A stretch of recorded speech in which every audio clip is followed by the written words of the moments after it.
Hi everyone. This is a presentation discussing values and different kinds of values within culture. So be sure to be filling out your notes. In this case, there is a spot for definition and a spot for examples and application, as well as a deeper question that I'm going to want you to be thinking about and answering prior to coming into class. So be sure to pause the video as needed to fill in your thinking and your answers in relation to these concepts. Here we go. The first kind of idea within values is what's known as value clusters. And these are a series of values that together form the whole. So we've talked a lot about different individual kinds of values, but a lot of times within those umbrella concepts, there's several different kinds of things. Values are not really independent of one another, but rather that they work together in a system that many people share throughout the world. And so lots of examples exist. For example, this one revolves around success. We know success, academic success, more in particular when it comes to you guys. We think about this as a value, but that's really a cluster within that value of success. We see things like hard work, education, efficiency, individualism, material conform, things that are also values, but collectively make up the whole under the umbrella of success, hence why it's called a cluster, and therefore what's known as value clusters. There are four emerging core values within the U.S., and really a fifth one that's coming about. And these core values really create a major cluster of American society. The first one being leisure. We as Americans really value our leisure time, our free time. And so it's why we see such a large recreational industry.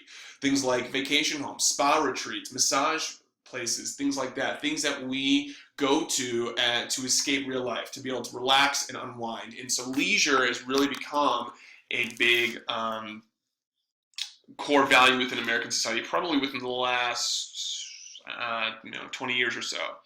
The next one being self-fulfillment. The idea here is that we as human beings are looking for things within our lives to help bring some sense of purpose, to really be able to reach what we consider to be our human potential. How can we really fulfill our lives with things that really have meaning to them? And this is something that we've seen a lot over the last 20 years or so, as I mentioned before, with people really starting to find different ideas of how they can find some self-fulfillment within them. And it can be in a variety of different hobbies and activities. The next one is physical fitness, with especially focused on the stress on nutrition and organic foods, And so we see a growing gluten-free, vegan, organic, all sorts of different adaptations to foods that we normally eat, a greater emphasis on nutrition and understanding nutritional facts and where our food comes from and what's in it, and especially then working with the different kinds of gyms and workout plans and programs and things like that. And so physical fitness is also becoming a core value within the United States. The fourth one being youthfulness, not just that we act this way, but that we more especially look this way.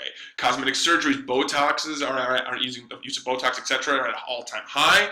Being able to afford to look youthful again, not just feel youthful, but to look youthful, and this superficiality of looking youthful within our society. These have been seen as the four major core values in this value cluster.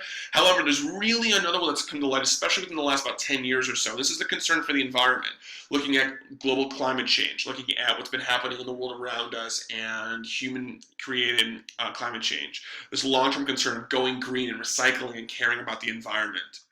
There's a recent report that a type of species of mammal that lives close to the coral reef, barrel coral reef, has just gone extinct due to the man-made climate change that's created. That's considered to be the very first mammal that has gone extinct as a cause of man-made climate change. And so we see this now becoming a greater concern within our core value. So our deeper question here is, do the emerging core values in the previous slide in the U.S. truly reflect what we care about within our society? Do you feel these are our true core values? Why or why not? Take a few moments to write your response, and so you can pause your video and then write that, and then continue forward. Value contradictions, values that a society has that really go against one another. It's separate, it's not a value cluster, it's more of an individual value, that has those other pieces within it, but greater ideas of values that go against one another. And to follow one means that you conflict with the other. A great example of this is the value of group superiority, this racism, sexism idea that so many people in America do have, unfortunately. And this really contradicts with what a lot of America has, which is democracy, freedom, and equality, things that we value as patriotic Americans, things that we've cared about for so long within generationally speaking, looking at democracy, freedom, and equality. But at the same time, looking at racism and sexism and this group superiority, which contradicts with those ideas. I guess there is a question, so make sure you look at your deeper question for value contradictions and fill that out. I guess I didn't put it in here. Cultural universal is a value, norm, or other cultural trait that is found in every group. And the question that we're going to be discussing in class that I want you to use within your deeper questioning is, do they exist in nature? Do you think there are things, values, norms, traits that exist amongst all cultures in the world? So take a moment and answer that question.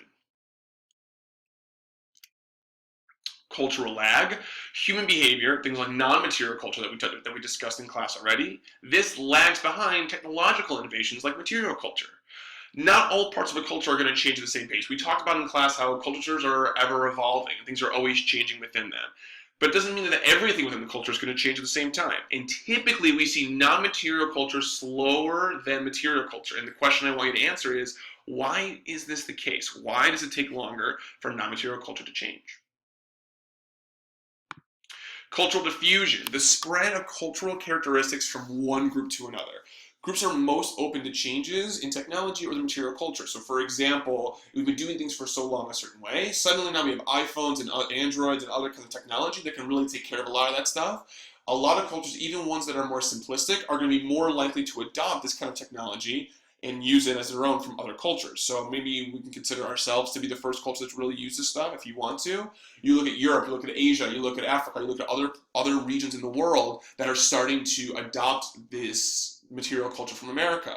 Fast food industries in other places, like McDonald's in the Middle East, and Target and other companies and other across the world. These are examples of material culture that are being culturally diffused from one culture to the other. And with an increasingly globalized world, how interconnected we are globally, this is becoming much, much easier and happening at a greater rate. So the question is this a good thing for all cultures? Answer that question. Cultural leveling. This is the more extreme form of cultural diffusion, whereby one culture becomes so similar to the other, it almost as if it loses its entire own uniqueness of its own culture. And this is especially referenced when we look at how the U.S. culture exports things that are our material culture that we export to other countries and then diffuse into other nations. People become concerned that cultures like in Asia, for example, are becoming too Americanized and thus losing their own unique cultural aspects. This is a lot because of globalization. We talked about this interconnectedness of our world, how we see products in America being sold across the world and vice versa. And the question is this really a good thing? Is this idea of cultural leveling, when we become so similar to one another, is this a good thing for the world? Answer that question, if you will, on your notes sheet. So feel free to go back through this at any point if need be to answer any questions. Make sure you have your notes filled out, and we'll talk more about this in class tomorrow. Have a great day.